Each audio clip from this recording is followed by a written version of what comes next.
اور رو کے حضور فرمانے لگے، رو کے کہ اس قبر کے عذاب سے رب کی پناہ مانگو اور اس کے لیے تیاری کر لو، یہ بڑا سخت دن ہے۔ حضرت سعد بن معاذ رضی اللہ تعالیٰ عنہ کا جب جنازہ تھا، فرماتے ہم جا رہے تھے تو 5-6 قبریں تھیں، تو حضور نے فرمایا کن کی قبریں؟ ہم نے عرض کی یا رسول اللہ صلی اللہ علیہ وسلم یہ کافروں کی قبریں۔ یہ نبی پاک علیہ السلام نے فرمایا جو مسلمان جمعے کے دن یا جمعے کی رات کو فوت ہو، حدیث کے راوی حضرت ابو ہریرہ رضی اللہ تعالی عنہ، حضور صلی اللہ تعالی علیہ وسلم نے فرمایا جو شخص بیماری سے فوت ہوا، جو بندہ سورہ ملک پڑھتا ہے، سنن ترمذی میں حضرت ابن عباس سے روایت ہے کہ حضور صلی اللہ علیہ وسلم کے ایک صحابی نے ایک جگہ خیمہ لگایا تو وہاں سورہ ملک پڑھنے کی آواز آتی۔ سورہ ملک اتنی شاندار صورت ہے کہ نبی پاک صلی اللہ علیہ وسلم نے فرمایا یہ قیامت کے دن اللہ کی بارگاہ میں ناز سے جھگڑا کرے گی اور کہے گی اے اللہ یہاں تو میرے پڑھنے والے کو جنت عطا فرما یا مجھے قرآن پاک سے۔ اب عذاب قبر جو ہے، قبر کے اندر جو انسان کا عذاب ہے تو وہ بھی عالم برزخ کا عذاب ہے۔ میرے رسول کریم صلی اللہ تعالی علیہ وسلم نے کچھ چیزوں سے پناہ مانگی ہے، خود حضور نے، رسول کریم علیہ الصلوۃ والسلام نے پناہ مانگی۔ حضور فرمانے لگے اے اللہ مجھے کنجوسی سے، بخیلی سے پناہ عطا فرما، اور حضور نے باقاعدہ پناہ مانگی ہے کہ اے اللہ مجھے ارذل العمر ہونے سے پناہ میں رکھ، جب عمر اتنی زیادہ ہو جائے کہ وجود کے حصے کام کرنا چھوڑ جائے، اس سے پناہ مانگی۔ اور خود میرے نبی پاک علیہ السلام نے قبر کے عذاب سے پناہ مانگی۔ یہ تعلیم امت کے لیے کہ تم بھی پناہ مانگو عذاب قبر سے۔ قبر کا عذاب برحق ہے، قبر کے لیے تیاری کر کے رکھنا، اپنی قبر کو یاد رکھنا،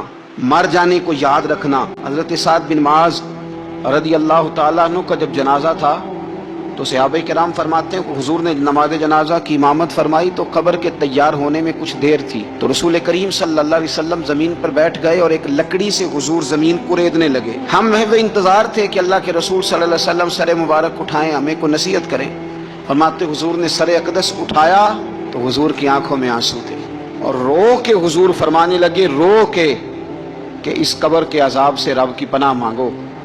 اور اس کے لیے تیاری کر لو، یہ بڑا سخت دن ہے۔ رو کے حضور نے فرمایا، رو کے۔ آج تو لوگ مذاق بناتے ہیں، کچھ فقیر صوفی درویش کہلانے والے بھی، وہ کہتے ہیں جو مولوی بتا رہے ہیں نا قبر میں بچھو ہوں گے، سانپ ہوں گے، یہ تو مولوی اپنی قبر بتا رہا ہے، ہمارا اس سے کیا لینا دینا ہے۔ خدا سے ڈریں۔ وہ چیزیں جو احادیث مبارکہ میں آ گئیں، جس سے نبی پاک نے ہمیں ڈرایا، ہمیں سمجھایا، آپ اس تنبیہ کو، اس نصیحت کو آپ اس رنگ میں لیں گے کہ مذاق بنایا جائے گا دین کا، بجائے اس کے کہ اس سے ڈرا جائے۔ حضرت سیدنا براء بن عازب رضی اللہ تعالیٰ عنہ ارشاد فرماتے ہیں کہ میں نے نبی پاک صلی اللہ تعالیٰ علیہ وآلہ وسلم سے خود اس بات کو سنا ہے، خود رسول کریم صلی اللہ علیہ وسلم نے فرمایا۔ حضرت زید بن ثابت رضی اللہ تعالیٰ عنہ بھی اس بات کے راوی ہیں، فرماتے ہیں ہم جا رہے تھے تو 5-6 قبریں تھیں، تو حضور نے فرمایا کن کی قبریں؟ ہم نے عرض کیا رسول اللہ صلی اللہ علیہ وسلم یہ کافروں کی قبریں، یہ صحیح مسلم میں حدیث موجود ہے، کفار کی قبریں۔ تو اللہ کے رسول صلی اللہ علیہ وسلم فرمانے لگے، ذرا حدیث کے لفظوں پہ غور کرنا، حضور فرمانے لگے اگر مجھے ڈر نہ ہوتا کہ تم اپنے مردوں کو دفن کرنا چھوڑ دو گے، اگر مجھے اس بات کا ڈر نہ ہوتا کہ تم اپنے لوگوں کو، مرنے والوں کو قبروں میں دفن کرنا چھوڑ دو گے، اگر یہ مجھے ڈر نہ ہوتا تو میں سناتا کہ قبر کے اندر کس طرح عذاب ہوتا ہے، تمہیں دنیا میں رہ کے میں سناتا، پر ڈر ہے کہ کہیں تم اپنے مرنے والوں کو قبروں میں دفن کرنا چھوڑ ہی نہ دو، اس لیے میں تمہیں یہ بات نہیں بتاتا۔ اور میرے رسول کریم صلی اللہ تعالی علیہ وآلہ وسلم نے پھر ارشاد فرمایا، اپنے غلاموں کی طرف نظر فرمائی، یہ بات کہہ کے کہ اگر مجھے ڈر نہ ہوتا کہ تم دفن کرنا چھوڑ دو گے تو تمہیں میں سنا دیتا کہ قبر میں کیا عذاب ہوتا ہے۔ پھر حضور نے صحابہ سے فرمایا چلو بھائی دوزخ کے عذاب سے اللہ کی پناہ مانگو، تو سب کہنے لگے ہم دوزخ کے عذاب سے اللہ کی، صحابہ نے کہا ہم دوزخ کے عذاب سے اللہ کی پناہ مانگتے ہیں۔ پھر نبی پاک صلی اللہ تعالی علیہ وسلم نے ارشاد فرمایا تم سب کہو کہ ہم قبر کے عذاب سے اللہ کی پناہ مانگتے ہیں، تو صحابہ نے کہا ہم قبر کے عذاب سے اللہ کی پناہ مانگتے ہیں۔ پھر میرے رسول پاک علیہ الصلوۃ والسلام نے فرمایا تم کہو، سارے یہ کہو کہ ہم ظاہری اور باطنی فتنوں سے اللہ کی پناہ مانگتے ہیں۔ تو صحابہ نے کہا کہ ہم ظاہری اور باطنی فتنوں سے اللہ کی پناہ مانگتے ہیں۔ پھر میرے محبوب علیہ السلام نے فرمایا تم کہو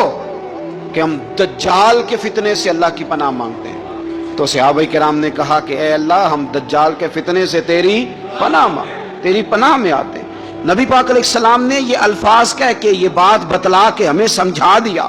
ہمیں قائل فرمایا محبوب نے. یاد رکھنا, اس بات کو اچھی طرح سمجھ لینا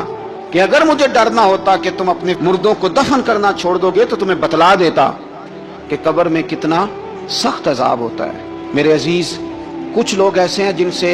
عذاب قبر ہوگا ہی نہیں. میرے رسول کریم صلی اللہ تعالی علیہ وسلم نے ارشاد فرمایا کہ جو اللہ کے رستے میں شہید ہو گیا, یہ سنن نسائی میں موجود ہے, اسے عذاب قبر نہیں ہوگا, بلکہ ایک حدیث میں تو فرمایا حساب کتاب ہی نہیں ہوگا, اللہ بغیر سوال جواب کے جنت عطا فرما دے. کچھ لوگوں کو نا لوگوں کی بخشش پہ بھی مسئلہ ہی بنتا ہے کہ کوئی بخشا نہ جائے. اور ایک صاحب کہہ رہے تھے جی یہ کیا معاملہ ہے کہ جمعے کو بندہ مر گیا یا فلانا ہو گیا تو اس سے حساب کتاب نہیں ہوگا, اتنے بڑے جرم لوگوں نے کتنے پاپ, اور جمعے کو مر گیا تو بخشا جائے گا. تو میں نے کہا جرموں کا بھی اسے حساب اللہ لے لے گا, لیکن میاں حساب کتاب کی ڈیوٹی نہ اللہ کی ہے تو بہتر یہ ہے کہ اسی کے ہاتھ میں رہے, تو نہ اپنے ہاتھ میں لینے کی کوشش کر. سنن ترمذی کی حدیث. ہمیں پتہ نہیں کیا مصیبت ہے, ہمیں پتہ نہیں کیا مسئلہ ہے. ایک جنازے سے میں نکلا, آپ یقین کریں کبھی کبھی کلیجہ پھٹ جاتا ہے. میں ایک جنازے سے نکلا تو میرے ساتھ ایک بندہ جنازہ پڑھ کے نکلا, تو کہنے لگا جی پیر صاحب دیکھیں آج کتنی دنیا آئی ہے, حالانکہ یہ بندہ اس طرح کا تھا, اس طرح کا تھا, اس طرح کا تھا. میں نے اسے کہا یار تجھے تو فکر ہی لگ گئی ہے کہیں جنت میں چلا ہی نہ جائے. تو اس طرح کرنا, جنت کے دروازے کے سامنے کھڑے ہو جانا ڈنڈا لے کے کہ میں نے نہیں جانے دینا. شرم آنی چاہیے ہمیں. اللہ فرماتے ہیں جنت اتنی چوڑی ہے جتنے زمین و آسمان, اس کی چوڑائی زمین اور آسمان کے برابر ہے, تو ہم تو اپنے علاوہ کسی کو جانے نہیں دینا چاہتے جنت میں. اور بس کریں, جنت خدا کا فضل ہے, اور اللہ فرماتے ہیں میرا فضل میں جسے چاہتا ہوں عطا کرتا ہوں. یہ سنن ترمذی کی حدیث, اور اس کے راوی حضرت عبداللہ ابن عمر رضی اللہ تعالیٰ عنہ. نبی پاک علیہ السلام نے فرمایا جو مسلمان جمعے کے دن یا جمعے کی رات کو فوت ہو,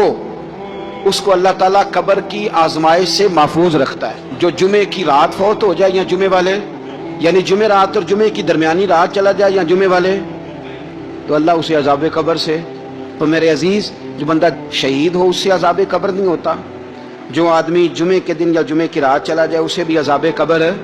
نہیں ہوتا. اور میرے رسول کریم صلی اللہ تعالی علیہ وسلم نے فرمایا جو بندہ ایک دن اور ایک رات,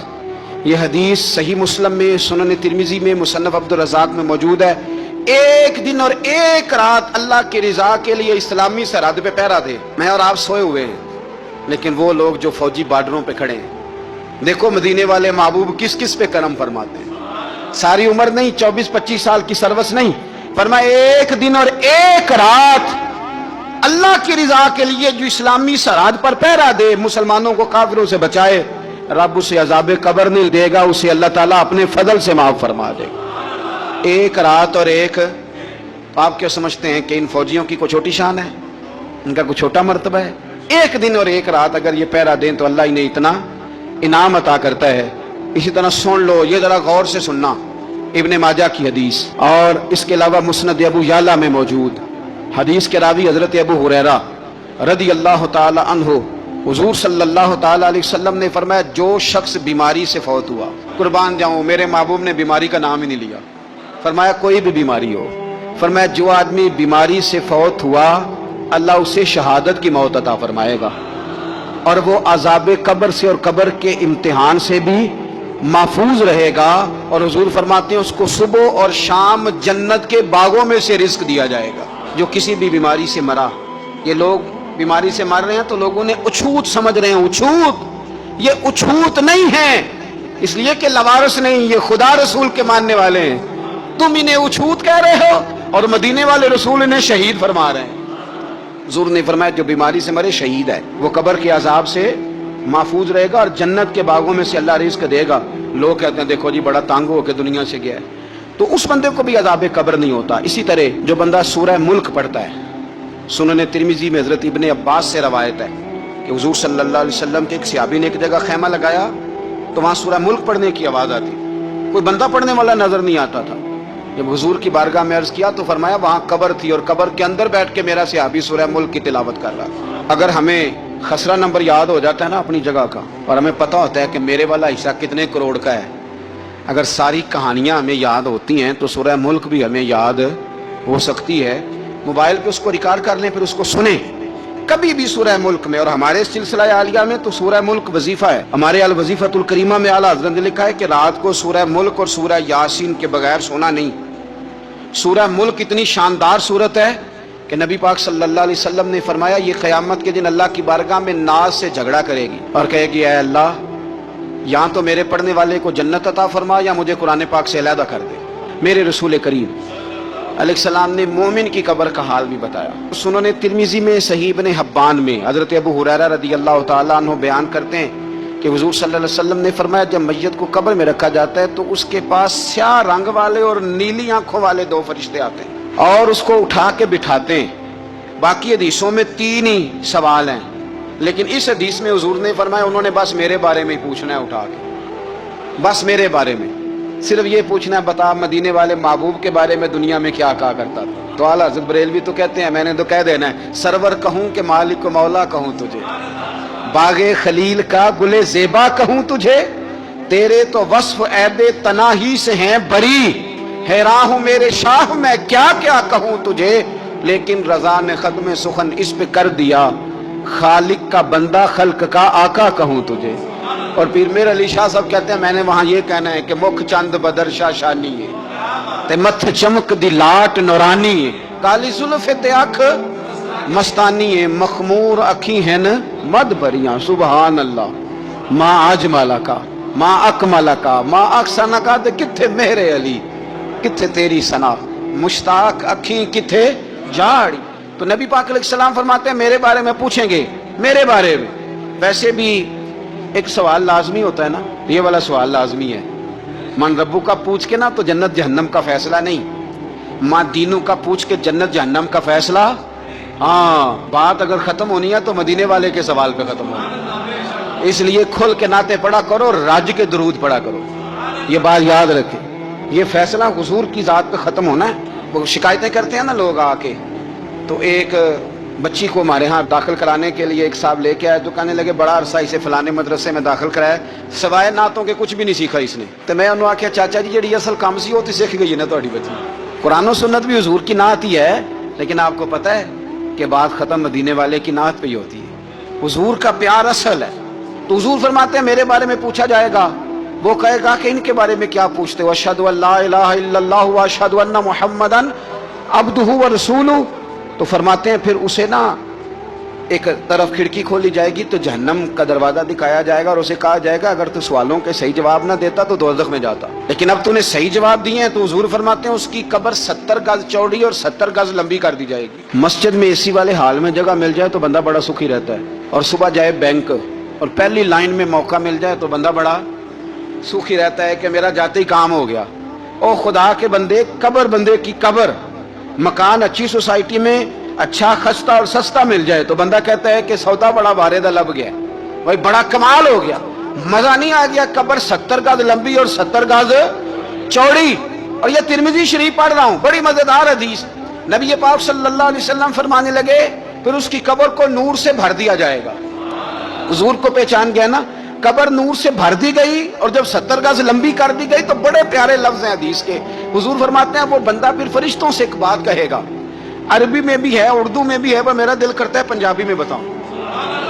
وہ نا فرشتوں سے وہ بندہ کہتا ہے جب قبر ہو گئی نا 70 گز لمبی 70 گز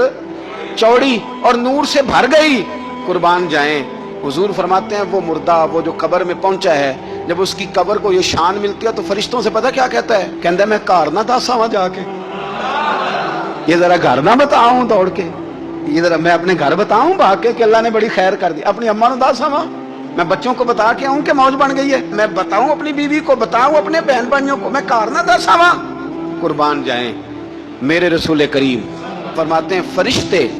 اس سے کہتے ہیں نہیں تو کسی کو نہ بتا، نم کا نومت العروس، تو اس طرح سو جا جس طرح پہلی رات کی دلہن سویا کرتی، وہ بڑے چاؤں میں سوتی ہے، وہ بڑے پریم میں سوتی ہے، نئی زندگی کا آغاز ہوتا ہے تو سوتی ہے، اور فرشتے کہتے ہیں اب تجھے وہی آ کے جگائے گا جو تیرے اہل میں تجھے سب سے زیادہ محبوب ہوگا، جو تجھے سب سے زیادہ محبوب ہوگا۔ میرا تو ایمان ہے کہ ہمیں تو قبر سے آ کے جگائیں گے بھی مدینے والے رسول، کہیں گے آؤ غلاموں چلیں، آؤ غلاموں۔ اور وہ کشمیر کے رومی وقت نے میاں صاحب نے کہا تھا بعد مرن دے قبر میری تے میرے پیرا